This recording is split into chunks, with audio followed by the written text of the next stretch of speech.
নমস্কার, চলে এসেছি আমি বর্ণালী। ভোট বঙ্গ কত রঙ্গ নিয়ে। ভোট বঙ্গ কত রঙ্গ মানে আপনারা জানেন সারা দিনের প্রচারের খবর। আর আজ প্রচারে বেরিয়ে কোথায় সারলেন মধ্যাহ্নভোজ দিলীপ ঘোষ। মোহাম্মদ সেলিমের প্রচারে বিয়ের রীতি ছেড়ে বেরিয়ে এলেন নবদম্পতি। তার সাথে সাথে আর বাকি প্রার্থীরা রোদে ঘেমে কোথায় কে প্রচার করলেন, আসুন দেখে নিন। সোনারপুর উত্তর বিধানসভা কেন্দ্রের কামরাবাদ এলাকায় শীতলা মন্দিরে পুজো দিয়ে প্রচার শুরু করলেন যাদবপুর কেন্দ্রের তৃণমূল কংগ্রেস প্রার্থী শায়নী ঘোষ। তার সাথে ছিলেন সোনারপুর উত্তর বিধানসভা কেন্দ্রের বিধায়ক ফেরদৌসী বেগম। সারা সমর্থন সবটাই মমতা ব্যানার্জি। 165 দিন বাংলার যে কাজ উনি করেন, যে উৎসর্গ করেন, সেটারই প্রতিফলন আমাদের দেখছে। অন্যদিকে যাদবপুর লোকসভা কেন্দ্রের সিপিআইএম প্রার্থী সৃজন ভট্টাচার্য হুড খোলা গাড়িতে বা কখনো পায়ে হেঁটে প্রচার করছেন রাজপুর সোনারপুর পৌরসভার 25 নম্বর ওয়ার্ডে। গরমে হাঁসফাঁস অবস্থা, তার মধ্যে দলীয় কর্মী সমর্থকদের নিয়ে চালাচ্ছে প্রচার। এখনো 2 মাস টানতে হবে তো। ফলত সকলে ভালো থাকুন, সকলে সুস্থ থাকুন। আমি জল খাচ্ছি, হালকা খাবার খাচ্ছি।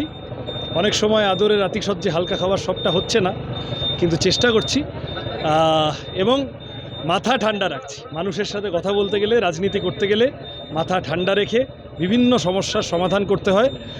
ফলত এই গরম পড়ায় অনেকের মাথা গরম হয়ে যেতে পারে। আমি বিরোধীদেরও বলবো, মানুষ যদি আপনাদের মাথা গরম করিয়ে দেবে আগামী দিনে, কারণ আপনারা রাস্তাঘাট, জল, কল, আলো এগুলো কিচ্ছু কাজ করেননি। মানুষের কাছে যত যাবেন, মানুষ তত আপনাদের সমালোচনা করবে, তত আপনাদের মাথা গরম হবে। মাথা গরম করবেন না, মাথা ঠান্ডা রাখুন। আমরা সবাই মিলে ভোটটা যাতে হয় তার বন্দোবস্ত করতে হবে এবং সুস্থভাবে সেটার ব্যবস্থা করতে হবে। মথুরাপুর লোকসভা কেন্দ্রের বিজেপি প্রার্থী অশোক পোরকায়েতে গঙ্গাসাগরে কপিল মুনির মন্দিরে দলীয় কর্মী সমর্থকদের নিয়ে বাইক র্যালি করে পাশাপাশি জয় শ্রীরাম স্লোগান দিতে থাকে। আর তা নিয়ে এবার সরব হলো তৃণমূল কংগ্রেস। তৃণমূল কংগ্রেসের দাবি, যেখানে নির্বাচনের আচরণ বিধি লাগু হয়ে গেছে সেখানে কিভাবে রামের স্লোগান দিতে পারে বিজেপির কর্মী সমর্থকেরা, আর তাই নিয়ে উঠছে প্রশ্ন। হয়ে যাওয়ার পরে যদি সবচেয়ে বেশি সেই আচরণবিধিকে মান্যতা দেয় সেটা ভারতীয় জনতা পার্টি। আপনারা দেখবেন রাস্তার পাশে হোর্ডিং, ব্যানার এগুলো লাগানো, মানে সরকারি পোস্টারে, সরকারি কার্যালয়ে যে পতাকা লাগানো, এটা আপনারা আস্তে আস্তেও দেখতে পেয়েছেন। এটা তৃণমূলের কারসাজি হতে পারে, কিন্তু আমাদের কিছু সমর্থক এসেছিলেন, তারা র্যালিতে অংশ। আবারও বিস্ফোরক দিলীপ ঘোষ। সোমবার সকালে দুর্গাপুরে বিধাননগরের স্যান্টোস ক্লাবের প্রাতঃ ভ্রমণের স্বার্থে আসেন তিনি। সেখানেই সাংবাদিকদের মুখোমুখি হয়ে তিনি জানান, উত্তরবঙ্গে ভোটের প্রস্তুতিতেই ঝড় উঠেছে, তাই কালবৈশাখীর ঝড়ে তাণ্ডব হয়ে গেছে সব। এদিন বর্ধমান দুর্গাপুর কেন্দ্রের তৃণমূল প্রার্থী কীর্তি আজাদকেও এক হাত নেন তিনি। রবিবার কীর্তি আজাদের সামনেই শাসক দলের গোষ্ঠীদ্বন্দ্ব প্রসঙ্গে দিলীপ ঘোষের প্রতিক্রিয়া গানের সুরে বাজকে দেয় না রে বাবা। দেখুন ভোট বঙ্গ কত রঙ্গতে। ভোট ওদিকে শুরু হচ্ছে, বিজেপির ঝড় শুরু হয়ে গেছে, তাতে লন্ডভন্ড হয়ে যাচ্ছে।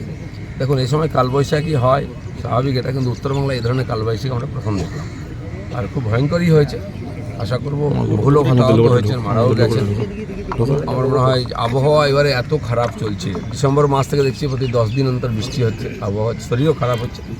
তো প্রাকৃতিক দুর্যোগ, সরকারের দায়িত্ব সাধারণ মানুষের সঙ্গে দাঁড়ানো, আমাদের পার্টির লোকেরাও পুরো চেষ্টা করছেন। আমি আশা করবো তাড়াতাড়ি মানুষ এই সমস্ত কাটিয়ে উঠবেন। খড়দহ শ্যামের মন্দিরে পুজো, সঙ্গে এক পাতে খাবার দিয়ে প্রচারে দমদম ব্যারাকপুর লোকসভা কেন্দ্রের বিজেপি প্রার্থী শিলভদ্র দত্ত ও অর্জুন সিং। বিরোধীরা যেন অবিলম্বে নাশ হয় এই বাংলা থেকে, এমনই প্রার্থনা দুই প্রার্থীর।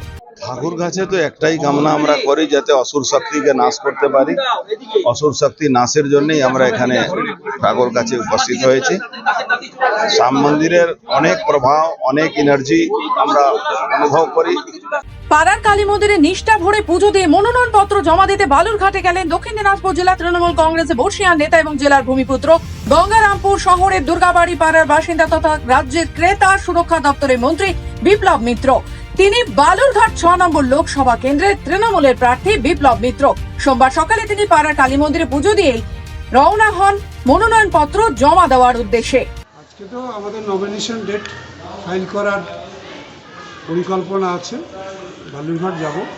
তার আগে আমাদের নিজস্ব যে পাড়ার আমাদের মন্দির, যে মন্দিরে আমরা যে কোনো পূজা অর্চনা করার সময় আমরা এই মন্দির থেকেই। ভাতার ব্লকে আজ প্রথম জোর কদমে বিভিন্ন কর্মসূচির মাধ্যমে প্রচার চালালেন তৃণমূল প্রার্থী কীর্তি আজাদ। ভাতার ব্লকের এই প্রথমে ভাতারে বাজারে একটি র্যালি করেন, পরে ভাতারের বড় বেলুন গ্রামে বড়মা কালী মন্দিরে পুজো দেন প্রার্থী।